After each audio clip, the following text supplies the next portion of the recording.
Greetings to you all in the name of our Lord and Savior Jesus Christ. இயேசு கிறிஸ்துவின் நாமத்தில் ஃபேஸ்புக்கிலும் ஜூமிலும் join பண்ணியிருக்கிற ஒவ்வொருத்தரையும் இயேசுவின் நாமத்தில் உங்களை வாழ்த்துகிறேன், வரவேற்கிறேன். கர்த்தர் நல்லவர். ஒவ்வொரு நாளும் நம்மளை சத்தியத்தின் நேராக வழி நடத்தி கொண்டிருக்கிறார். ஹல்லேலூயா. So how many of you are excited to know the word of God? ஆண்டவருடைய வசனத்தை படிக்கிறதுக்கு நம்ம ஒரு எக்ஸைட்மெண்ட் வேணும். இப்போ நம்ம வந்து நிறைய நேரத்துல இந்த உலகத்துக்குரிய காரியங்கள் அல்ல ஒரு சர்ப்ரைஸ் கிஃப்ட் யாரை கொடுக்கும்போது ஒரு ஒரு எக்ஸைட்மெண்ட் வரும்ல, அதுக்குள்ள என்னதான் இருக்கும் அந்த ஒரு எக்ஸைட்மெண்ட். அதை விட சூப்பரான எக்ஸைட்மெண்ட் நமக்கு வந்து ஒவ்வொரு நாளும் வேதத்தை வாசிக்கும் போதும் வேணும், ஜெபம் பண்ணும் போது வேணும், தேவனை அறிகின்ற அறிவுல வேணும், தேவனோட நெருங்கி இருக்கிறது போவது வேணும், சபையில நம்ம கூடியிருக்கும் போது வேணும், ஃபெலோஷிப்ல இருக்கும் போது வேணும். அந்த எக்ஸைட்மெண்ட் இருக்கணும். இன்னைக்கு வந்து நிறைய பேருக்கு பீங் கிறிஸ்டியன்ஸா இருந்தும் நிறைய பேருக்கு எக்ஸைட்மெண்ட் கிடையாது. என்ன அதாவது நம்ம எல்லா சண்டேவும் போவோம், அதே போல இருப்போம், எல்லா நாட்களும் பாக்குறதுன்னு ஒரு கடமைக்கு போறதுனால ஆண்டவரும் அவரால் கிரியை செய்ய முடியாமல் இருக்குது. ஏன்னா நம்ம அதுக்கு தடையாக இருக்கிறோம். ஹல்லேலூயா. நம்ம எவ்வளவு தூரம் வாஞ்சிக்கிறோமோ, நம்ம எவ்வளவு தூரம் தாகமா இருக்கிறோமோ அதுக்கேற்ற மாதிரிதான் தேவன் நமக்கும் நம்மளை சுத்தி இருக்கிறவர்களையும் கொண்டு ஆண்டவர் பலத்த காரியங்களையும் கிரியைகளையும் செய்து முடிப்பார். ஹல்லேலூயா. சரி, இன்னைக்கு நான் ஷார்ட் இன்ட்ரோ தான் கொடுக்குறேன். Because there are lots to learn today. இன்னைக்கு நிறைய காரியங்கள் புதுசாக நம்ம கற்றுக்க போகிறோம். வெளிப்படுத்தல் 12ஆம் அதிகாரம் வெரி இன்ட்ரெஸ்டிங் டாபிக். நல்ல நிறைய சீக்ரெட்டான புதையல்கள் உள்ளால இருக்கிற டாபிக்ஸ் இது. இந்த ரெவலேஷன் 12, 13 பயங்கர சீக்ரெட்டா இருக்கும். ஸோ அதனால லாட்ஸ் டு லேர்ன். ஸோ நான் என்னோட இன்ட்ரோ நான் ஷார்ட் பண்ணிடுறேன். People are in Facebook. If you're really blessed, maybe you can put a comment and please let me know from where you are watching in. So that we will be glorifying God together. Hallelujah. Okay. இன்னைக்கு நம்ம நேற்று வரைக்கும் பார்த்துட்டோம். அந்த 6வது முத்திரைக்கும் 7வது முத்திரைக்கு நடுவில் ஒரு கேப் இருந்தது. அந்த கேப்ல தான் இந்த விட்னஸ் வந்தாங்க, அந்த 2 விட்னஸ், அந்த மோசஸ் அண்ட் எலைஜா. அதை நம்ம பார்த்தோம். அந்த மோசஸ் அண்ட் எலைஜா வருவாங்கன்னு சொல்லிட்டு பார்த்தோம். அவங்க 2 பேர் வந்தாங்க. அவங்க 2 பேரும் அதுக்கப்புறம் கொலை செய்யப்பட்டாங்க, உயிர் தெழுந்தாங்க. அது எல்லாத்தையும் நம்ம பார்த்தோம். அதுக்கப்புறம் இந்த 7வது முத்திரையோட ஆரம்பத்தை பார்த்தோம். 7வது முத்திரையை நம்ம ஏற்கனவே நம்ம பார்த்த மாதிரி 7th trumpet வந்து it's like a very long run. அது வந்து டக்குன்னு முடியாது. இந்த 11th chapter எண்ட்ல இருந்து ஆரம்பிச்சு இந்த 20th chapter வரைக்கும் இந்த 7th trumpetோட டைம் லைன் வந்து ரொம்ப எக்ஸ்டென்சிவா இருக்குது. பெரிய ட்ரம்பட், அதாவது அதோட டியூரேஷன் வந்து ரொம்ப பெருசு. இதுல நடக்க வேண்டிய நிறைய காரியங்கள் தான் இருக்கு. இதுல நிறைய காரியங்கள் நம்ம நீங்க பார்க்க போறோம். குறிப்பாக இந்த வெளிப்படுத்தல் 12ஆம் அதிகாரத்துல ஆண்டவர் பழைய ஹிஸ்டரியும் கொண்டு வருவாரு. பழைய ஹிஸ்டரி கொஞ்சம் காமிச்சுட்டு அதுக்கப்புறம் வருகின்ற காலத்தையும் காமிப்பார். அதை குறித்து தான் நீங்க நம்ம பார்க்க போறோம். இது கொஞ்சம் நிறைய அடையாளங்களும் நிறைய சயின்ஸ், அதாவது சயின்ஸ்னா அந்த புவியியல் கிடையாது, அறிவியல் கிடையாது. இந்த SIGNS அடையாளங்கள், நிறைய அடையாளங்கள் ஆண்டவர் நமக்கு காமிச்சிருப்பார். இந்த அடையாளத்தின் மூலமாக தேவன் நமக்கு வெளிப்படுத்துற காரியங்கள் என்னன்னு நம்ம பார்க்க போறோம். ஹல்லேலூயா. So let me share the screen with you. till this இந்த வெளிப்படுத்தல் 11 கடைசி வரைக்கும் யாருக்காவது ஏதாவது டவுட் இருந்தாலும் please do let me know. இந்த ஃபோரம்ல உங்ககிட்ட நான் பிரைவேட்டா கூட நான் வந்து தனியா எக்ஸ்பிளைன் பண்ணலாம். May God's name alone be glorified. Hallelujah. Okay, thank you Jesus. அப்போ இதுல பாக்குறோம், இதுல வந்து வித்தியாசமா நிறைய சின்ன அடையாளங்களாக நிறைய வரும். ஸோ அதனால we have to be very careful in understanding this. நிறைய இதை வந்து தப்பாக இன்டர்ப்ரெட் பண்ணுவாங்க. நிறைய காரியங்கள் வந்து தப்பாகவும், அதாவது அவங்களோட அண்டர்ஸ்டாண்டிங் விதம் வந்து வித்தியாசமா போயிடும். So that's why we need to be very careful in dealing with this chapters. இதுல இருந்து சரி, வெளிப்படுத்தல் 12ல இருந்து ஒரு வித்தியாசமான சைன் ஆண்டவர் கொண்டு வர்றாரு. SIGN ஒரு அடையாளங்கள், 2 அடையாளம் காமிக்கிறாரு. 2 அடையாளங்கள் ஒன்று வருது. இது திருப்பி யோவான் வந்து, அதாவது இந்த 7th trumpet ஓத ஆரம்பிக்கும் போதே அவர் மேல போயிட்டாரு. கீழே வந்து அந்த 2 விட்னஸோட ரெப்ளிகா மாதிரி இவர் பார்த்தாரு. பார்த்துட்டு அதுக்கப்புறம் திருப்பி ஆண்டவர் இவரை வந்து ஹெவனுக்கு எடுத்துட்டு போயிட்டாரு. இதெல்லாம் ஹெவன்ல நடக்கிற காரியங்களை பாக்குறாரு. Now a great sign appeared in heaven. ஒரு சைன், இது 2 சைன் நடக்கும். இது ஃபர்ஸ்ட் சைன் என்னன்னு பார்க்கலாம், அடுத்த செகண்ட் சைன் என்னன்னு நீங்க பார்க்கலாம். ஒரு சைன் வந்து அடையாளத்துக்காக எப்ப வெளிப்படுத்தல காரியங்களை வந்து ஆண்டவர் வந்து இனிமேல் தான் நிறைய ரகசிய, அதாவது ஒரு ட்ரெஷர் மாதிரி நமக்கு கொடுக்கிறார். நிறைய ட்ரெஷர்ஸ் கொடுப்பாரு. அந்த ட்ரெஷர்ஸை நம்ம திறந்து பார்க்கறதுக்கு தேவனுடைய வசனம் நமக்கு தேவைப்படும். தேவனுடைய வசனம் இருந்தாதான் அந்த ட்ரெஷர்ஸ் உள்ளால என்ன இருக்குன்னு சொல்லிட்டு ஒரு வெளிப்பட ஆரம்பிக்கும். So all these things we need to be known. இல்லாட்டி நமக்கு ரொம்ப கஷ்டம். So சரிங்களா? Now a great sign appeared in heaven, a woman clothed with sun. சரிங்களா? இது வந்து நம்ம இன்னைக்கு இந்த வசனத்தின்படி, அதாவது வேர்ட் பை வேர்டா தான் நம்ம போக போறோம், வசனத்தின்படி வசனமா தான் போக போறோம். ஏன்னா டக்குன்னு இது வந்து எடுத்துட்டு போற ஒரு ஒரு ஒரு காரியம் கிடையாது. Because there are lots to understand in this. இந்த விமன் யாரு, இந்த சன் யாரு, மூன் யாருன்னு நீங்க நிறைய பார்க்க போறோம். சரிங்களா? அப்போ a woman clothed with sun, ஒரு ஒரு ஸ்திரீ வந்து சூரியனை அணிந்திருந்தால். யாராவது சூரியனை அணிந்திருக்க முடியுமா? சூரியன் வந்து ஒரு பயங்கர பிரகாசம், பயங்கரமான ஒரு மகிமை.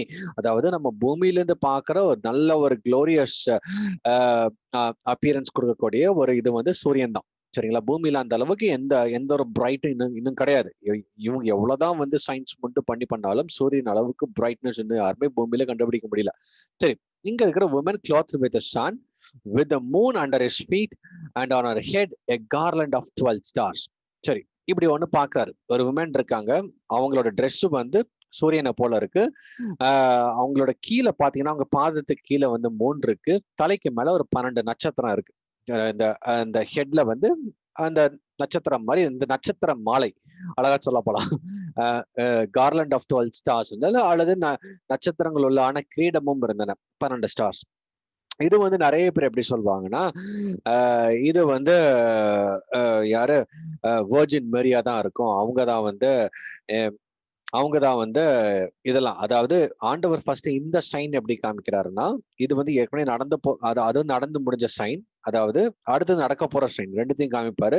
இன்னைக்கு அதை பத்தி பார்க்கலாம். சில பேர் இதை வந்து எப்படி இன்டர் பண்றாங்கன்னா, இந்த விமன் வந்து வேற யாரும் இல்ல, இவங்க வந்து மதர் மேரியா தான் இருக்க முடியும்னு சொல்றாங்க. சரி, அப்போ இது ஒரு தரப்புல இப்படி சொல்றாங்க. இன்னொரு தரப்பு இப்படி சொன்னாங்கன்னா, இந்த விமன் வந்து சபையை குறிக்குதுன்னு சொல்றாங்க.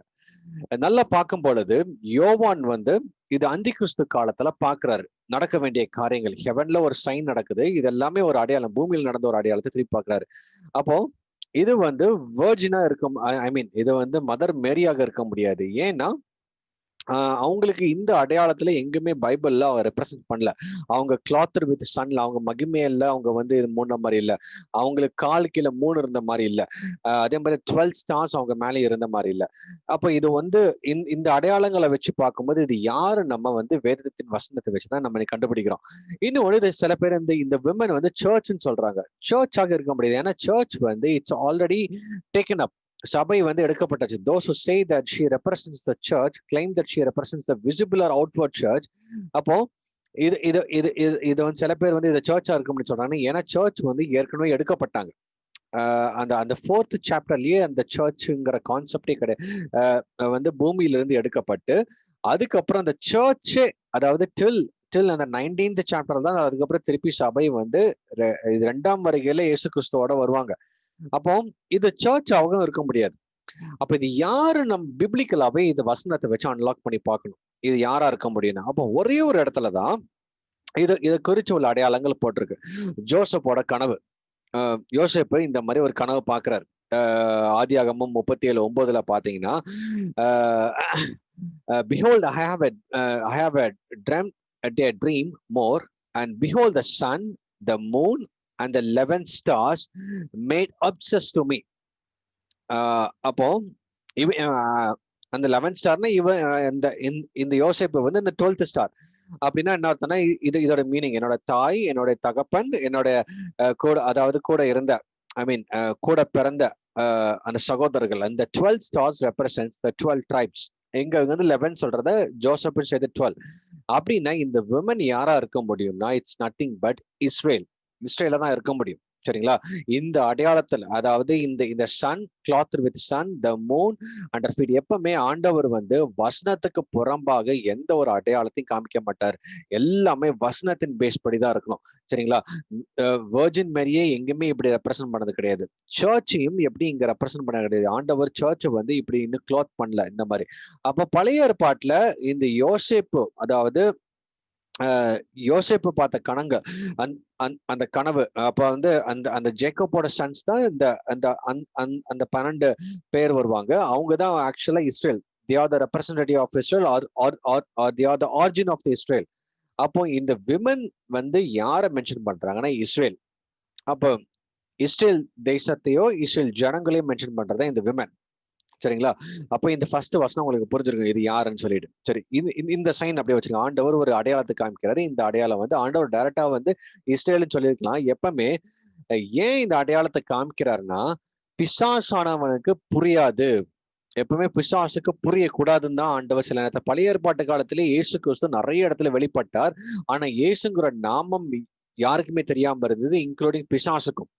அதனாலதான் ஒவ்வொரு ஸ்டேஜ்லயும் நம்ம அதை பத்தி பார்க்கலாம். அதை பத்தி பிசாசு வந்து ஒவ்வொருத்தரையும் அழிக்க ட்ரை பண்ணிட்டே இருந்தான். இதாதான் இயேசுவா இருக்க முடியுமோ, இதாதான் ரட்சகராக இருக்க முடியுமோ, இதான் உலகத்தை இது பாவத்தை மீட்க இவராதான் தான் இருக்க முடியுமோன்னு சொல்லிட்டு ஒவ்வொருத்தரையும் அழிக்க ட்ரை பண்ணிட்டு இருந்தான். அப்போ ஏன்னா அவனுக்கு வந்து ஆண்டவர் எப்பவுமே ஒரு அடையாளத்தை காமிப்பாரு. அது தேவனுடைய பிள்ளைகளுக்கு நல்லா புரிஞ்சிடும், பிசாசுக்கு புரியாது. அல்லேலூயா. சரிங்களா? அப்போ இங்க வந்து இங்கேயும் வந்து ஒரு சிம்பாலிக்கா காமிக்கிறாரு, ஒரு சைன் மாதிரி. இது யாரு நமக்கு இப்ப புரிஞ்சு போச்சு. இந்த women is nothing but Israel. சரிங்களா? சரி, அதுக்கப்புறம் தென் பீயிங் வித் சைல்ட், ஹalleluya, then being with child she cried out in labor and in pain to give birth. எங்குமே அதாவது ஆண்டவர் இன்னொரு பாயிண்ட், இது வந்து ஏன் சர்ச்சா இருக்க முடியாதுன்னா, சர்ச்சை வந்து ஆண்டவர் எப்பவுமே ஒரு வேர்ஜினா தான் ரெப்ரசென்ட் பண்ணுவார். ஒரு விமனை ரெப்ரசென்ட் பண்ணது கிடையாது எங்குமே. Church should be a bride மாதிரி தான், குரூமுக்குள்ள பிரைடு, நல்ல பியூர் வேர்ஜினா தான் ஆண்டவர் பழைய ஏற்பாட்டிலும் சரி புதிய ஏற்பாட்டிலும் சரி. புதிய ஏற்பாட்டுல எல்லாமே சபை வந்து ஒரு வேர்ஜினா தான் இது வந்து எக்ஸ்பிரஸ் பண்றாங்களே தவிர ஒரு மதரை எக்ஸ்பிரஸ் பண்ணது கிடையாது. அண்ட் ஆல்சோ ஒரு விமனாவும் ஆண்டவர் சபையை எப்பவுமே பார்த்ததில்லை. அப்போ இந்த விமன்கிற இங்க மென்ஷன் பண்ணது வந்து இஸ்ரேலு. இந்த இஸ்ரேலுக்கு then being with a child she cried out in labor and pain to give birth. அப்போ அந்த இஸ்ரேல்ல இருந்து ஒரு ஒரு சைல்டு பிறக்கும் அப்படின்னு சொல்லிட்டு இது வந்து ஃபர்ஸ்ட் ஒரு இது வந்து பாஸ்ட் ஏற்கனவே நடந்த ஹிஸ்டரியை வந்து ஆண்டவர் இங்க வந்து சைனா காமிக்கிறார். சரிங்களா? Then being with child she crowded with the labor and in pain to give birth. இப்படின்னு பார்க்கும் பொழுது ஆண்டவர் வந்து இஸ்ரேல தான் நிறைய இடத்துல விமனா கம்பேர் பண்றாரு. எதர் அதாவது நல்ல நல்ல ஒரு ஜனங்களாக இருக்கும் பொழுது, நல்ல தேவனுக்கு பயந்து வாழும்போது ஆண்டவர் அவங்கள விமன் கம்பேர் பண்றாரு, அல்லது மேரிட் விமன் கம்பேர் பண்றாரு. இது வந்து எசாயா 54:1 பார்க்கலாம். அப்படி இஸ்ரேல் வந்து தேவனுக்கு விரோதமாக போகும்போது ஆண்டவர் எப்படி கம்பேர் பண்றாருன்னா, ஒரு விடோவா கம்பேர் பண்ணுவாரு, அல்லது ஒரு டைவர்ஸ்டு உமன் டிவோர்ஸ்டு உமனா கம்பேர் பண்ணுவாரு, அல்லது அடல்ட்ரஸ் ஒய்ஃபா கம்பேர் பண்றாரு. இதெல்லாம் நம்ம நிறைய இடத்துல பார்த்திருக்கிறோம். இப்போ இப்போ இப்போ ஃபார் எக்ஸாம்பிள், இப்போ வந்து ஆண்டவர்கிட்ட விட்டு யாரெல்லாம் விலகி போறாங்களா, எஸ்பெஷலி இஸ்ரேல் ஜனங்களை வந்து ஆண்டவர் எப்படி கம்பேர் பண்ணார்னா, நல்ல ஆண்டவரோட இருக்கும் பொழுது விமன், மேரிட் உமன், நல்ல ஹானர்டு உமன், ரைச்சியஸ் உமன், அந்த மாதிரி கம்பேர் பண்ணுவாரு. ஆண்டவரை விட்டு விலகி போன அந்த இஸ்ரேல் ஜனங்களை எப்படி ஆண்டவர் எப்படி பாக்குறாருன்னா, ஒரு விடோ மாதிரி பார்ப்பாரு. அதுக்குள்ள எக்ஸாம்பிள்ஸ்லாம் இங்க இருக்கு. எசாயா 47:7-9 நீங்க எழுதிக்கலாம். லூக் 18:1-8 அதை பத்தி தான் போட்டிருக்க ஒரு விடோ. அதே மாதிரி டிவோர்ஸ்டு விமன் எசாயா 51 அடல்ட்ரஸ் ஒய்ஃப், இது நம்ம ஹோசியால பார்க்கலாம். ஆண்டவர் வந்து எப்படி வந்து தன்னுடைய ஜனங்கள் வந்து மத்த கடவுளை வணங்கும் போது ஆண்டவர் அது வந்து அடல்ட்ரஸா தான் பாக்குறாரு. சரிங்களா? பட் த சர்ச், ஆனா சபையை ஆண்டவர் என்னைக்குமே வந்து விமனாவும் பார்த்தது இல்ல, ஆண்டவர் விமனாவும் கூப்பிட்டதில்ல, மதராவும் கூப்பிட்டதில்ல. The church is a virgin. Church வந்து ஒரு கன்னி. பிகாஸ் ஆண்டவர் வந்து பிரைடா வராரு, நம்ம வந்து சபையாக இருக்கிறோம். நம்ம we have to be ஆண்டவர் குரூமா வராரு, நம்ம வந்து பிரைடா இருக்கிறோம். the bride has to be virgin. அவர் வர வரைக்கும் அந்த புத்தி உள்ள கன்னிகைகள் நம்ம பார்த்துருக்கிறோம்ல, அந்த 10 கன்னிகைகள் இருப்பாங்க, அவங்க எல்லாமே virgins. they are not the mothers, they are not the women. சரிங்களா? அப்போ இதோட ஸ்பிரிச்சுவல் மீனிங் பார்க்கும்போது என்ன அர்த்தம்னா, ஆண்டவர் வந்து இஸ்ரேல் தேசத்துல மூலமாக தான் அதை வந்து விமனா கன்சிடர் பண்ணி அந்த இஸ்ரேல் மூலமாக தான் ஒரு ரட்சகரை பூமிக்கு ஆண்டவர் கொண்டு வந்தார். அதனாலதான் ஆண்டவர் நல்ல ஒரு விமனாக அந்த இஸ்ரேல் தேசத்தை வச்சிருக்காரு. இஸ்ரேல் மக்களையும் வச்சிருக்கிறார். நல்ல விமன் மூலமாக அங்கு மூலமாக ஒரு பெரிய ரட்சகர் வராரு. சரிங்களா? அதே இது வந்து அதே ஜனங்கள் வந்து ஆண்டவரால தேர்ந்தெடுக்கப்பட்ட ஜனங்கள் ஆண்டவரை விட்டு விலகி போகும்போதுதான் ஆண்டவர் இங்க சொல்றாரு widow women or divorced women, adulterous wife. இந்த நேம்லாம் உங்களுக்கு கிடைக்குது. இது பழைய ஏற்பாட்டுல நிறைய இடத்துல இருக்கு. சரிங்களா? அப்போ ஆல் தீஸ் திங்ஸ், அதே இது வந்து சர்ச் வந்து தேவனுக்கு பிரியமா இருக்கிற பிள்ளைகளை வந்து ஆண்டவர் வர்ஜின் சொல்றாரு. அதே மாதிரி தேவனுக்கு பிரியமற்ற சபை, அதாவது ஆண்டருக்குள்ள வந்தும் பிரியம் இல்லாமல் வாழ்ந்தவர்களும் எக்ஸ்போஸ்ட் வெர்ஜின் சொல்வார். அது வந்து 2 கொரிந்தியர் 11:2, எபேசியர் 5:27 இருக்கும். சரி, அப்ப இது எல்லாத்தையும் நம்ம இந்த வசனத்தில் வச்சு பார்க்கும்போது அந்த விமன் யாரும் நமக்கு தெரிஞ்சு போச்சு. It's it's it's none other than the Israel people. அப்ப அந்த இஸ்ரேல் ஜனங்கள் மூலமாக, அந்த இஸ்ரேலோட கோத்தர்த்தார் மூலமாக தான் ஒரு சைல்டு பிறக்க போகுது. அந்த சைல்டு யாரும் நமக்கு தெரியும். சரிங்களா? நான் நான் உங்களுக்கு வரேன். நான் இதை வந்து ஏன் உங்களுக்கு இன்னும் டீப்பா எடுத்துட்டு போறேன்னா, வசனத்தின் வச்சு இந்த women is nothing but the Israel alone. அவங்க மட்டும்தான். இதை வந்து சர்ச்சும் கிடையாது, பிளஸ் மதர் மேரியும் கிடையாது. நிறைய பேர் மதர் மேரின்னு வச்சு நிறைய தப்பான இன்டர்பிரேஷன் கொடுக்குறாங்க. No, it's nothing to do with mother. சரிங்களா? It's nothing, it is also nothing to do with church. நிறைய பேர் விமனை வந்து சர்ச்சுக்கு கம்பேர் பண்ணாங்க. ஆண்டவர் எப்பவுமே வெர்ஜினை தான் சர்ச்சுக்கு வச்சு கம்பேர் பண்றாரு. சரிங்களா? Women is nothing to do with church. Fine, okay. இப்போ உங்களுக்கு நல்லா புரிஞ்சிருக்கும். அப்போ then being with child she carried out. சரி, அவள் கர்ப்பவதியா இருந்து பிரசவ வேதனை அடைந்து பிள்ளை பெறும்படி வருத்தப்பட்டு அலறினாள். ஓகே, ஒரு டைம் வந்திருக்கு. ஆல்மோஸ்ட் ஒரு 4000 இயர்ஸ் ஆண்டவர் வெயிட் பண்ணாரு. இஸ்ரேல் கோத்திரம், அதாவது இஸ்ரேல் கோத்திரம் ஆரம்பிச்சு 2500 வருஷம் கழிச்சுதான் ஆண்டவராக இயேசு கிறிஸ்து பூமிக்கு வரார். அது வரைக்கும் அவங்களுக்கு ஒரு லேபர் பெயின் மாதிரி தான். ஆல்மோஸ்ட் ஒரு 2500 இயர்ஸ், அதாவது from the time of Jacob till the time of the birth of Jesus Christ. அது வரைக்கும் ஒரு பெரிய இஸ்ரேல் தேசம். அதோட ஹிஸ்டரி தான் நம்ம ஓல்ட் டெஸ்ட்மெண்ட்ல ஃபுல்லா பாக்குறோம். எப்படி எல்லாம் வந்துட்டு இருந்தாங்க, அதுல ப்ராஃபட்ஸ் வந்தாங்க. நிறைய நேரம் அவங்க வந்து அந்த விமன் வந்து டிவோர்ஸ் உமனா போனாங்க, அடல்ட்ரஸ் ஒய்ஃபா போனாங்க. ஆல் தீஸ் திங்ஸ் நம்ம பார்த்தோம். திரும்ப ஆண்டர் கொண்டு வந்துருந்து. ஆனா ஃபைனல் மொமெண்ட்ல எப்படியாவது இந்த பூமியில வந்து ஒரு சைல்டு பிறந்தாங்க. சரிங்களா? இதை நீங்க அப்படியே ஞாபகம் வச்சுக்கோங்க. இந்த சைல்டு நமக்கு வந்து நல்லாவே புரியுது இது வந்து யாரா இருக்க முடியும்னு. ஏன்னா எசாயா வந்து கிளியரா ஒரு இடத்துல ப்ராஃபஸி பண்ணியிருப்பாரு. எசாயா 9:6-7 நமக்கு எல்லாத்துக்கும் தெரிஞ்சிடும். For unto us a child is born, unto us a son is given. சரிங்களா? அப்போ நமக்கு அதாவது ஒருத்தவங்களுக்கு மட்டும்தான் பிறக்கல, மதர் மேரிக்கு மட்டும்தான் இந்த சைல்டு இல்ல, இது எல்லாத்துக்குமே ஒரு குமாரனாக தான் பிறந்தாங்க. சரிங்களா? For unto us a child is born. நமக்கு unto herன்னு போடல. நல்ல ஞாபகம் வச்சுக்கணும். அந்த வசனத்தை வாசிக்கும் பொழுது இட்ஸ் ஃபார் அஸ், நமக்கு எல்லாத்துக்கும் ஒரு ஒரு சைல்டு கொடுக்கப்பட்டாங்க. நாட் ஃபார் த மேரி. இன்னைக்கு வந்து இப்போ நம்ம வீட்ல யாராவது ஒருத்தங்களுக்கு குழந்தை பிறகுனா அவங்களோட குழந்தைன்னு சொல்லுவோம், நம்மளோட குழந்தைன்னு சொல்ல மாட்டோம். சரிங்களா? ஆனா ஆண்டவராகிய இயேசு கிறிஸ்துவ மட்டும்தான் நம்ம, அதாவது நம்ம ரட்சகர், நமக்காக பிறந்தவர்னு சொல்றோம். அப்போ ஃபார் unto us, நமக்காக தான் அந்த குழந்தை கொடுக்கப்பட்டார். அப்போ இங்கேயும் பாருங்களேன், அவ்வளோ ஒரு 2500 இயர்ஸ் அந்த இஸ்ரேல் பார்ன் ஆகி அதுக்கப்புறம் தான் இந்த இந்த இந்த அது வரைக்கும் அவங்க வந்து ஒரு சைல்ட் லேபர். இப்போ வந்து சைல்ட் லேபர் யூஸ்வலா நார்மலா பார்க்கும் வந்து 10 months. ஆனா அப்போ வந்து 2500 இயர்ஸ் அவங்க லேபர் பெயின்ல இருந்து ஒரு சைல்டு வெளியே வராங்க. சரிங்களா? இது ஆண்டவர் அழகா ஒரு ஹிஸ்டரியை வந்து ஒரு சைன் மாதிரி ரெப்ரசென்ட் பண்றாரு. இது ஒரு பக்கம் அடையாளத்தை பாக்குறாரு யோவான். ஓகேங்களா? இப்போ அந்த அந்த அந்த சன் கிளாத் விமன் யாருன்னு உங்களுக்கு தெரிஞ்சு போயிருக்கும். It's nothing but Israel. இந்த சைல்டு நத்திங் பட் நமக்கு தெரிஞ்சு போச்சு, ஜீசஸ் கிரைஸ்ட் தான். சரிங்களா? ரெண்டாவது சைன் காமிக்கிறார்.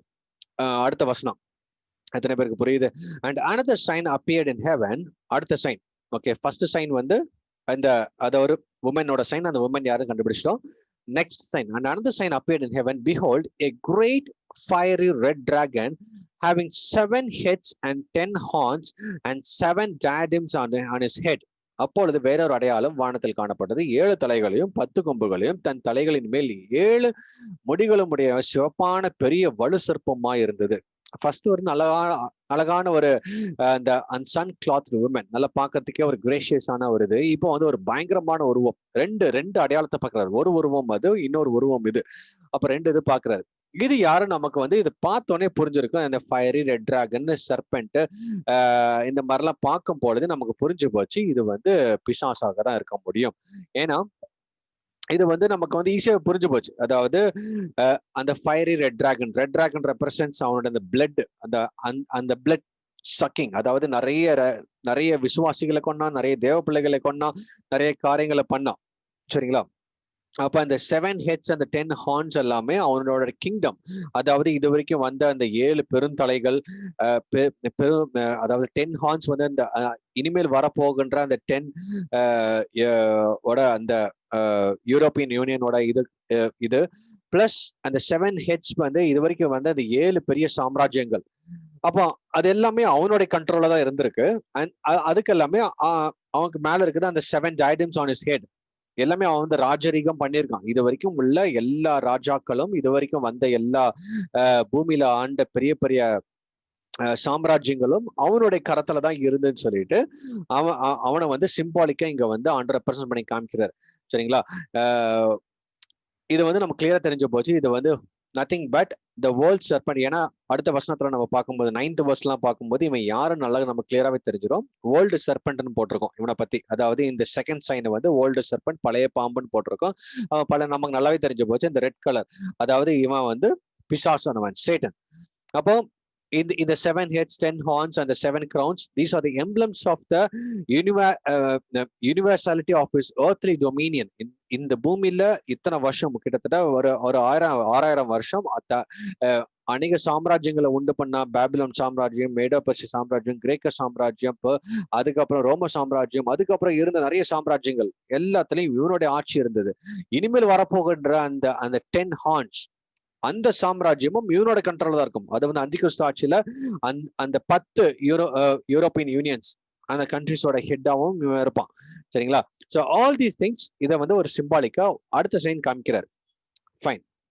அப்போ இவன் இந்த இந்த இந்த இந்த சைன் பாக்குறாரு. அதாவது great fiery red dragon having, இதெல்லாம் பாக்குறோம். Fiery red dragon. சரிங்களா? இந்த டிராகனுக்கு டெய்ல his tail drew a third of the stars of the heaven and throw them to the earth. இது வந்து பழைய காலத்துல நடந்த காரியங்கள்.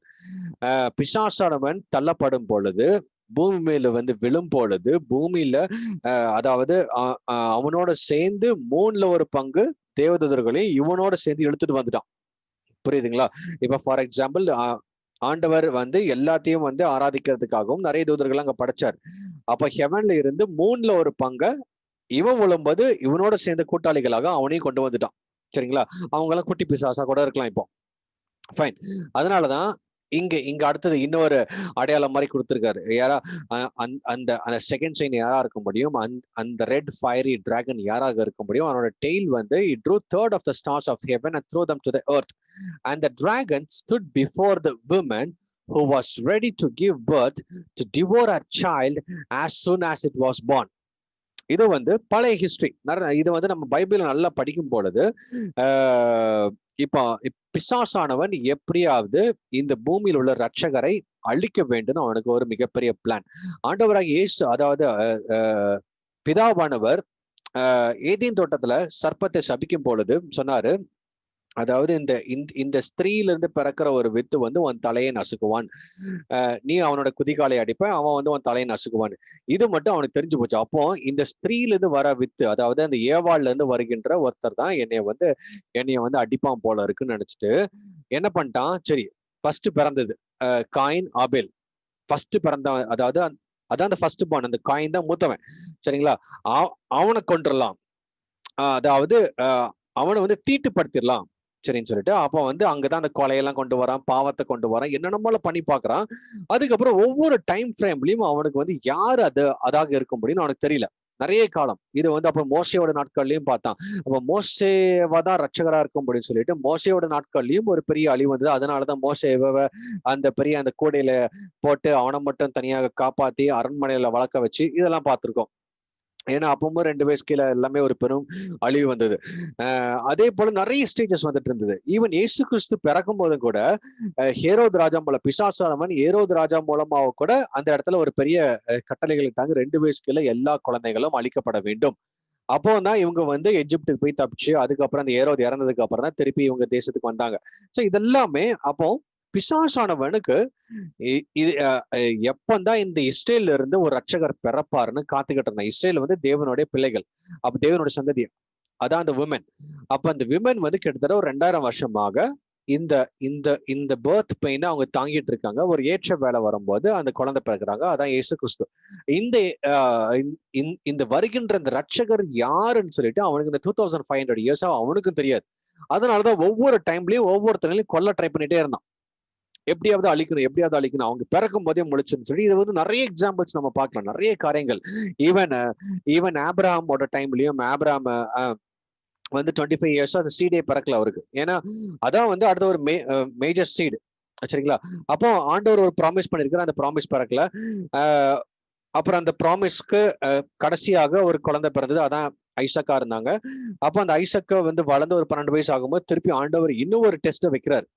அது வந்து பிசாசின், அதாவது பிசாசை ஜெயிப்பதற்காக. சரிங்களா? அப்ப இவனோட ஃபெய்த் எப்படி இருக்குன்னு சொல்லிட்டு ஆண்டவர் டெஸ்ட் பண்ணி பார்க்கறாரு. ஆண்டவர் வந்து ஆபிரகாமோட ஃபெய்த் ஹானர் பண்ணாரு. நல்ல ஃபெய்த் இருந்தது. அதுக்கப்புறம் அந்த சந்ததிகள் அப்படியே வருது. நிறைய நிறைய பார்க்கலாம் இதுலயே இப்படியே. அப்போ இது யாருன்னா நல்லாவே தெரிஞ்சு போச்சு. 3ல இருந்து ஒரு பங்கு தூதர்களை அவனே கொண்டு வந்தான். The third of the stars of the heaven, பூமியில உள்ள ஸ்டார் எல்லாம் ஆஃப் த ஹெவன், அங்கிருந்து அவன் கொண்டு வந்தான். கொண்டு வந்து எப்பந்தான் இந்த விமன், அதாவது இஸ்ரேல் கிட்ட இருந்து பிறக்கிற ஒரு ரட்சகர் எப்பந்தான் வருவாரு, இவனை எப்படி நம்ம வந்து தூக்கிட்டு போலாம், எப்படி வந்து அழிக்கலாம், அவளுடைய பிள்ளையை பட்சித்து போடும்படிக்கு அந்த வலு சர்ப்பம் அவளுக்கு முன்பாக நின்றது. அதனாலதான் இயேசு கிறிஸ்து இந்த பூமியில பிறக்கும் போதும் கூட அவ்வளவு பெரிய, அதாவது அவன் வந்து எவ்வளவு ட்ரை பண்ணான், அந்த 2 இயர்ஸ் கீழே உள்ள குழந்தைகளை கொல்லணும் ட்ரை பண்ணான். ஆனா ஆண்டவர் பாதுகாத்தார். சரிங்களா? இது வந்து பழைய ஹிஸ்டரி, நமக்கு எல்லாமே புரிஞ்சிருக்கும். அப்போ she bore a male child, யாரும் தெரிஞ்சு போச்சு நமக்கு, who was to rule all the nations with a rod of iron. இந்த ராட் ஆஃப் அயன், இதாவது இது வந்து இந்த சங்கீதம் 2:8-9 நீங்க பார்க்கும்போது இந்த ராட் ஆஃப் அயன்ல ரூல் பண்ணது யாருன்னு அழகாவே எழுதிருக்கோம். he is Christ, nothing but. சங்கீதம் 2:8-9 பார்க்கும்போது, as of me and I will give you the nations for you, ask of me for your inheritance, and the ends of the earth for your possession, you shall break them with a rod of iron and you shall dash them to the piece like a potter's vessels. இந்த சங்கீதம் 2வது அதிகாரத்துல பார்க்கும்போது இந்த கிறிஸ்துவ பத்தி தான் போட்டிருக்கோம். அதாவது குமாரன் கோபம் கொள்ளாதபடி அவருடைய பாதத்தை முத்தம் செய்யுங்கள், அது எல்லாமே நிறைய காரியங்கள் அந்த இடத்துல இருக்கும். இது எல்லாமே கிரைஸ்ட ரெப்ரசன்ட் பண்றது.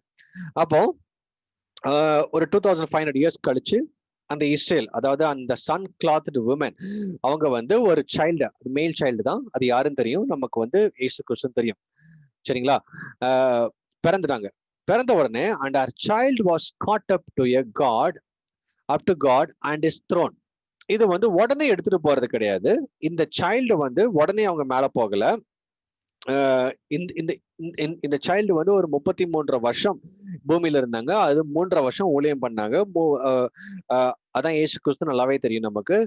அந்த இயேசு கிறிஸ்து இங்க பூமியில அவன் வந்து அழிச்சிடலான்னு எவ்வளவோ ட்ரை பண்ணான். ஃபர்ஸ்ட் வந்து சின்னதுலயே பார்த்தான், பிறக்கும் போதே அழிக்கணும்னு பார்த்தா, 2 வயசுக்குள்ளேயே அழிக்கணும்னு பார்த்தா முடியல. அதுக்கப்புறம் வளர்ந்து வரும்பொழுது ஊழிய பாதையில நிறைய அழிக்க பார்த்தா. ஃபர்ஸ்ட் எடுத்த இந்த டெம்டேஷன்ஸ் மூலமாக, அந்த 3 விதமான டெம்டேஷன்ஸ் மூலமாக அழிக்கணும்னு பார்த்தா, அப்பவும் அழிக்க முடியல. நிறைய காரியங்கள், பெருமையின் மூலமாக அழிக்கிறதுக்கு, பதவி மூலமாக, பேராசம் மூலமாக, பண ஆசம், எல்லா விதத்திலையும் அவன் ட்ரை பண்ணி பார்த்தான். இன்னைக்கு வந்து மனுஷர்களை எப்படிலாம் அழிக்கிறானோ அதோட ஒரு எக்ஸ்ட்ரீம் லெவல்ல ட்ரை பண்ணி பார்த்தான், அழிக்கவே முடியல. சரி, கடைசியில எப்படியாவது இவரை சிலுவையில ஏத்தி கொண்டுட்டா என்னோட வேலை முடிஞ்சது, எப்படியாவது இவரை கொண்டுடலாம். ஏன்னா அவனுக்கு தெரிஞ்ச வரைக்கும் மாம்சத்துல எப்படியாவது அழிச்சு நம்ம வந்து இவரோட, ஏன்னா அவன் யோசிக்கல மரணத்தை ஜெயிக்க தான் வந்திருக்கிறாருன்னு. சரிங்களா? பிசாசானவனுக்கு அவன் வந்து இதோட கான்செப்ட் அவனுக்கு தெரியல. இவரை, அதாவது அவன் மனிதர்கள் மரணத்துக்குள்ள வந்துட்டாங்க, அதாவது இந்த டிசோபி ஆனனால. அதே போல கிறிஸ்துவும் கொண்டுட்டா நமக்கு வேலை முடிஞ்சதுன்னு நினைச்சுக்கிட்டு இருந்து எப்படியாவது சிலுவையில ஏறினது. ஆனா சிலுவையில ஏறினது ஆண்டோட சித்தம், மரணத்தை ஜெயிப்பதற்காக ஆண்டவர் மரணத்துக்குள்ள போகணும். மரணத்தையும் ஜெயித்து வந்துட்டார். அந்த ஒரு 3 நாள் நம்ம சந்தோஷமா இருந்தா, 3வது நாள் ஆண்டவர் மரணத்தை ஜெயித்தார்.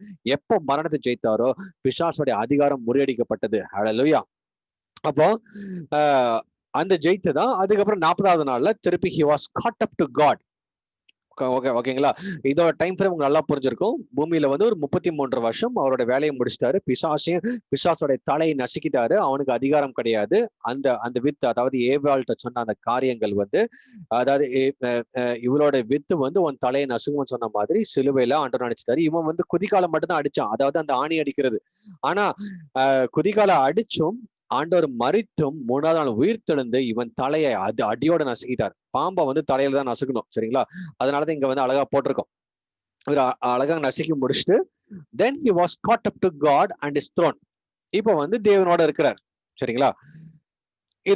இது நீங்க நல்ல ஞாபகம் வச்சுக்கணும். இந்த வெளிப்படுத்தல் 12:5 இந்த காரியம் போட்டிருக்கு. இது வரைக்கும் உங்களுக்கு புரியுது. இப்ப நம்ம இது வரைக்கும் பார்த்த எல்லாமே பாஸ்ட் ஹிஸ்டரி தான் பார்த்தோம். எவ்வளவு ஒரு பக்கம் கிறிஸ்து எப்படி பிறக்கிறாருன்னு பார்த்தோம். இன்னொரு அடையாளம் வந்து பிசாசானவன் எப்படி வந்து விழுந்தான். பிசாசானவன் விழுந்ததும் அவன் வந்து எப்படி வந்து இந்த தேவகுமாரனை அழிக்கலான்னு ட்ரை பண்ணிக்கிட்டு இருந்தான்னு பார்க்கும்போது, அவன் அழிக்கலான்னு ட்ரை பண்ணி பார்க்கும்போது ஆண்டவர் அவரை வந்து இந்த ஏற்ற வேளையில இங்க ஊழியங்களை முடிச்ச உடனே Lord took him up and he was in his throne. தேவனுடைய சிங்காசனத்துல உட்கார்ந்து இருக்கிறார். சரிங்களா? அடுத்த வசனம், இது வந்து ரொம்ப இம்பார்ட்டன்ட். இதுக்கு நடுவில் ஒரு பெரிய கேப் வரும். Then the women fled into the wilderness. இந்த விமனுங்கிறது வந்து இஸ்ரேல், நல்லா ஞாபகம் வச்சுக்கோங்க, இஸ்ரேல். சரிங்களா? அவங்க வனாந்தரத்துக்கு போயாச்சு. Where she has a place prepared by God that they should feed at there 1260 days. 3.5 வருஷம். சரிங்களா? அப்போ 5வது வசனத்துலதான் கிறிஸ்துவோட பிறப்பு இருக்கு, அவருடைய அவருடைய உயிர்த்தெழுதல் இருக்கு, அதுக்கப்புறம் மேல அந்த அசென்ஷன் இருக்கு. இது எல்லாத்தையும் பாக்குறோம். சரிங்களா? 6வது வசனத்துல உடனே ஆண்டவர் எங்க காமிக்கிறாருன்னா அந்தி கிறிஸ்து ஆட்சியை பத்தி காமிக்கிறார். அப்போ ஒரு பெரிய கேப் இருக்கு. 5வது வசனத்துக்கும் 6வது வசனத்துக்கு நடுவுல தான் இந்த ஒரு பெரிய அதாவது இந்த இந்த இந்த இந்த சர்ச்சோட ஹிஸ்டரியை ஆண்டவர் இன்சர்ட் பண்றார். இந்த சர்ச்சோட ஹிஸ்டரி, அதாவது இந்த இந்த சபை குறித்து யோவானும் பார்க்கவே இல்லைங்க. சரிங்களா? எப்படி தானியல்ல அந்த 69வது வாரத்துக்கும் 70வது வாரத்துக்கும் நடுவுல, ஏன்னா 69வது வாரத்துல மேஷ சங்கரிக்கப்படுறார், 70வது வாரம் அந்தி கிறிஸ்துவோட காலமா இருக்குது, அந்த அந்த அந்த 7 வருஷம். அப்ப மேஷ சங்கரிக்கப்பட்டு உடனே வந்து அந்தி கிறிஸ்துவோட காலம் வந்திருக்கணும். அதுக்கு நடுவுல தான் அந்த கிரேஸ் பீரியட் வந்தது, அந்த 69வது வாரமும் 70வது வாரம். இதை பத்தி நம்ம ஏற்கனவே பார்த்திருக்கிறோம். அப்போ அதே போலதான் இங்க இந்த 5வது வருஷமும் 6வது வருஷத்துக்கு நடுவுல தான் இந்த சர்ச்சோட பீரியட். சரிங்களா? இது எல்லாமே உடனே நடந்துன்னு நினைச்சிருக்கோம், ஆனா கிடையாது. இது இது இந்த இந்த 2 வசனத்துக்கு நடுவுல தான் இந்த சர்ச்சோட பீரியட் வருது. இங்க போட்டிருக்கிற இந்த women flood into the wilderness வந்து, விமன் வந்து ஐ மீன் அந்த இஸ்ரேல் வந்து வனாந்தரத்துக்குள்ள போறாங்க. இது அதாவது அந்த அந்த அந்தி கிறிஸ்து காலத்துல இவங்க தனிமையா காட்டுலயும் மலையிலையும், ஏன்னா அப்ப வந்து இவங்க வந்து அந்தி கிறிஸ்துவோட முத்திரை இவங்க போடல, தேவனுடைய முத்திரை சில பேர்கிட்ட இருக்கு. அதாவது இந்த 1,44,000 பேர். சரிங்களா? அந்தி கிறிஸ்து முத்திரை போடாதவங்க எல்லாம் காட்டுலயும் மலையிலையும் கஷ்டப்பட்டு இருப்பாங்க. ஆனா அது வந்து யாருன்னா ஆண்டவர் இவங்களுக்காக ஸ்பெசிபிக்காக ப்ரிப்பேர் பண்ணி வச்சிருக்கிற ஒரு இடம் உண்டு. சரிங்களா? அது வந்து இது வந்து கடைசி 3.5 வருஷம், லாஸ்ட் 3.5 வருஷத்துக்குள்ள காலங்களை தான் இங்க காமிக்கிறாரு. இஸ்ரேல் ஜனங்கள் வந்து வனாந்தரத்துல ஆண்டவரால ஏற்கனவே ப்ரிப்பேர் பண்ணி வச்சிருக்கிற இவங்க இடத்துக்கு இவங்களை கொண்டு போறார். உங்களுக்கு எல்லாம் புரிஞ்சுக்க நினைக்கிறேன். வெளிப்படுத்தல் 12:5 வந்து கிறிஸ்து பிறக்கிறாரு, உயிர்த்தெழுதல் இருக்குது, அதுக்கப்புறம் மேல போற காரியங்கள் சம்பவங்கள் நடக்குது. அதே போல வெளிப்படுத்தல் 12:6 அந்தி கிறிஸ்து ஆட்சியில கடைசி 3.5 வருஷத்தை காமிக்கிறார். இந்த இந்த 12:5க்கும் 12:6க்கும் நடுவுல தான் சர்ச்சோட டைம் ஃப்ரேம் வந்தது. அந்த அதுக்கு முன்னாடி சர்ச் எடுத்துருவாரு. இது வந்து அந்தி கிறிஸ்து காலத்துல அந்த இஸ்ரேல் மட்டும்தான். விமன் வந்து சபை கிடையாது, விமன் வந்து இஸ்ரேலுக்கு மட்டும்தான் வில்டர்னஸ்ல ஆண்டவர் ப்ரிப்பேர் பண்ணி வைக்கிறாரு. சர்ச்சுக்கு அங்க ப்ரிப்பரேஷன் கான்செப்ட், ஏன்னா சர்ச் ஏற்கனவே எடுத்துட்டாரு. சர்ச்ல இருந்து கைப்பட்டவங்க எல்லாமே அந்தி கிறிஸ்து முத்திரையில மாட்டிக்கிறாங்க.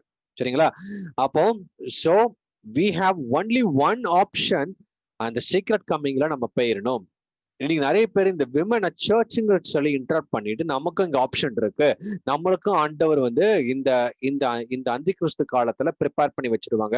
ஆண்டவர் எங்கேயுமே சர்ச்சை விமன் கம்பேர் பண்ணதே கிடையாது. Search is virgin. இங்க விமன் கம்பேர் பண்றது வந்து நமக்கு அழகாக அந்த ஜோசப்போட ட்ரீம் என்னன்னு பார்க்கும்போது கிளியரா தெரிஞ்சு போச்சு. திஸ் இஸ் நத்திங் பட் இந்த இஸ்ரேல் மட்டும்தான், இஸ்ரேல் ஜனங்களுக்கு மட்டும்தான் அவங்க வனாந்தரத்துல ஆண்டவர் தனியா அவங்களுக்குன்னு ப்ரிப்பேர் பண்ணி வச்சிருக்கிறாரு. அவங்களுக்கு சூப்பர் நேச்சுரலா ஆண்டவர் ப்ரொவிஷன் கொடுக்கிறாரு. அதுதான் prepared a place by God. எப்படி வந்து எலைஜாவோட நாட்கள்ல அங்கிருந்த அந்த ப்ராஃபட்ஸ் எல்லாத்துக்கும் தனிமையா ஒரு கேவ்ல வச்சு ஆண்டவர் ப்ரொவைட் பண்ணிட்டு இருந்தாரு. எலைஜாக்கு எப்படி ஒரு காகத்தின் மூலமாக ப்ரொவைட் பண்ணாரோ அதே போல அந்த நாட்கள்ல தேவனுடைய பிள்ளைகள், அதாவது தேவனால் தேர்ந்தெடுக்கப்பட்ட அந்த இஸ்ரேல் ஜனங்களுக்கு மட்டும்தான் there is a special prepared place by God. இது வந்து அந்தி கிறிஸ்து காலத்துல கடைசி 3.5 வருஷம், ஏன்னா மகா உபத்திரம் காலம் ஆரம்பிச்சிருச்சு. அந்த 7வது எக்காலத்திலேயே அந்த அந்த அந்த கிரேட் ட்ரிபுலேஷன் ஆரம்பிச்சாச்சு. இந்த காலத்துலதான் இந்த இஸ்ரேல் ஜனங்கள் வந்து இது வனாந்தரத்துல ஆண்டவர் கொண்டு போறாரு. ஏன்னா அப்ப சிட்டியில வாழ முடியாது. சிட்டியில வந்து யாராவது முத்திரை இருந்துதான் வாழ முடியும். ஏன்னா முத்திரை இல்லாமல் அவங்க ஒரு பொருளும் வாங்க முடியாது, விற்கவும் முடியாது. அப்படி ஒரு ஒரு ஒரு ஒரு கஷ்டமான சிச்சுவேஷன்ல தான் இருக்கிறாங்க. இந்த நேரத்துலதான் ஆண்டவர் அந்த அந்த ஆண்டவர் போட்டிருக்கிற அந்த தேவ முத்திரை, பிதாவினோட முத்திரை இருக்கிறவங்களுக்கு மட்டும்தான் Lord has prepared specific place for them. அவங்களுக்கு தனியா அதை வந்து 1260 days, இந்த 3.5 வருஷம், கடைசி 3.5 வருஷம் அவங்களுக்கு ப்ரிப்பேர் பண்றாங்க. ஸோ இது வந்து உங்களுக்கு புரிஞ்சிருக்க நினைக்கிறேன். ஐ ஹோப் இந்த சம்பவங்கள் எல்லாமே உங்களுக்கு இது புரிஞ்சுதுன்னு நினைக்கிறேன். அந்த விமன் யாரு, சரிங்களா? அதே போல அந்த அந்த ரெட் டிராகி, அந்த ரெட் ஃபயரி டிராகன் யாருன்னு கண்டுபிடிச்சிட்டோம். அவனோட வால் வந்து 3/1 தூதர்களை கூட்டிட்டு வந்தது. இதை வந்து பிசாசு விளம்பொழுது, பூமியில வந்து விளம்பொழுது அவனோட சேர்ந்து 3/1 தூதர்களையும் பூமிக்கு வந்து கொண்டு போட்டு இது பண்ணா அதுக்கப்புறம் இங்க நடக்கிற காரியங்கள், அதாவது 5வது வசனத்துல இயேசு கிறிஸ்துவோட பிறப்பு, இயேசு கிறிஸ்துவோட உயிர்த்தெழுதல், இயேசு கிறிஸ்துவோட அசென்ஷன் இருக்கு. அதே போல 6வது இது இந்த இந்த 5வது வசனத்துக்கும் 6வது வசனத்துக்கும் நடுவில் தான் இந்த சர்ச்சோட டைம் ஃப்ரேம் இன்சர்ட் பண்ணிக்கிறாரு. இதை யோவானுக்கும் ஆண்டவர் வெளிப்படுத்தல, தானியலுக்கும் வெளிப்படுத்தல. இந்த சர்ச் ஹிஸ்டரியை மட்டும் ஆண்டவர் ரொம்ப சீக்கிரட்டா வச்சிருந்தார். சரிங்களா? ஈவன் இயேசு கிறிஸ்துவும் ஒரே ஒரு இடத்துல சர்ச்சை பத்தி பேசியிருக்கிறார். மற்றபடி அந்த சர்ச் எப்போ வரும், அந்த கிரேஸ் பீரியட் எப்போ வரும் யாருக்குமே தெரியும். இது பிதாவுடைய திட்டம். ஆண்டவர் அழகாக வச்சிருக்காரு. இந்த சர்ச்சையும் ஆண்டவர் சீக்கிரட்டா வைக்கிறாரு. அவரோட கிங்டம் சீக்கிரட்டா இருக்கிற, அவரோட வருகையும் சீக்கிரட்டா இருக்கும். So be ready. சர்ச்சுக்கு ஒரே option, it has to be in secret. இப்பவும் ஆண்டவர் சீக்ரெட்டா தான் வச்சிருக்கிறாரு. அவரோட வருகையும் சீக்ரெட்டா இருக்கும். அந்த சீக்ரெட்ல மட்டும் தான் சர்ச் போக முடியும். அதுக்கப்புறம் there is no other option. சரிங்களா? So get ready. இந்த 6வது வசனத்துல பாக்குறோம். அதுக்கப்புறம் அந்த அந்தி கிறிஸ்து காலத்துல இருந்த அந்த இஸ்ரேல் ஜனங்களுக்கு மட்டும், தேவனால் தேர்ந்தெடுக்கப்பட்ட அந்த இஸ்ரேல் ஜனங்களுக்கு மட்டும் ஆண்டவர் ஸ்பெசிபிக்கா ப்ரிப்பேர் பண்ணி அவங்களுக்கும் ஒரு பிளேஸ் ஆண்டவர் ஆயத்தப்படுத்துறாரு. சூப்பர் நேச்சுரலா ப்ரொவிஷனும் கொடுக்குறாரு. ஓகேங்களா? இது கடைசி 3.5 வருஷம் ஆரம்பிச்சாச்சு. மகா உபத்திர காலத்தின் ஆரம்பம் இதான் அதோடைய அடையாளங்கள். ஐ ஹோப் இந்த அடையாளங்களை உங்களுக்கு புரிஞ்சிச்சுன்னு நினைக்கிறேன். Please make a note about this. இதெல்லாம் நீங்க எழுதி வச்சாதான் சில நேரத்தில் நமக்கு புரியும். நம்ம பின்னாடி ஒரு வருஷம் அல்ல 6 மாசம் கழிச்சு பார்க்கும்போது சில நேரத்தில் நமக்கு புரியாது, நிறைய கன்ஃபியூஷன் ஆயிடுவோம். So write it down. May God's name alone be glorified. If you have any doubts, please do let me know in the chat box as well as in the comment section. May God's name alone be glorified. Let's close our eyes. Loving Heavenly Father, we thank you so much for this wonderful day, wonderful time. உம்முடைய கரத்துக்குள்ள ஒப்பு கொடுக்கிறோம். தேவ சாயலாக எங்களை மாற்றி கொண்டிருக்கிறீங்க, அதற்காக நன்றி. சபையாக நாங்கள் ஆண்டவரே உமக்கு விரும்புற மனவாட்டிகளாக இருக்க எங்களுக்கு கிருபை தாங்க. We want to be a virgin, a pure virgin. Lord, when you come, Lord Jesus, as a King of Kings, as a Lord of Lords, but before that you come as a bridegroom, Lord Jesus. நீங்க 2ஆம் வருகையில ராஜாத்தி ராஜாவா வருவீங்க. ஆனா ரகசிய வருகையில நீங்க நீங்க நீங்க மணவாளனாக வரீங்க ஆண்டவரே. அதற்கு we have to be like a virgin, Lord Jesus. உம்முடைய சமூகத்தில் எங்களை ஒப்பு கொடுக்கிறோம். நீர் பொறுப்பெடுத்துக் கொள்ளுங்க. எங்களை தாழ்த்துகிறோம். நீங்க கேட்ட வசனம் எங்களுக்குள்ளாக செல்லட்டும். அநேகம் எடுத்து சொல்ல எங்களுக்கு கிருபை தாங்க. உங்களுடைய வார்த்தை எங்களோட இருந்து பலப்படுத்துவதாக கர்த்தருக்குள்ள எங்களை தாழ்த்துகிறோம், ஒப்பு கொடுக்கிறோம். சகல துதிகான மகிமை மாற்றி முக்கே செலுத்துகிறோம். இயேசு கிறிஸ்துவின் நாமத்தில் ஜெபிக்கிறோம் ஜீவன பிதாவே. ஆமென், ஆமென், ஆமென். Thank you so much for joining in. நாளைக்கு சந்திப்போம். நாளைக்கு 6:30 மணிக்கு பைபிள் ஸ்டடி அண்ட் 7 மணிக்கு யூத் மீட்டிங் இருக்கு. So if you are youth or teen, please do join us. நான் உங்களுக்கு அந்த டீடைல்ஸ் நான் ஷேர் பண்ணுவேன். May God's name alone be glorified. God bless you.